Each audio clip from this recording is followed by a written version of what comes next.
તો મિત્રો જય માતાજી।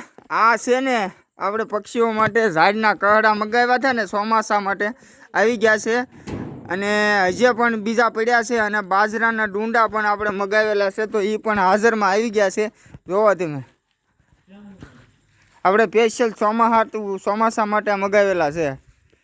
જુઓ આખી ગુણ ભરીને આપણે મગાવી લીધેલા છે।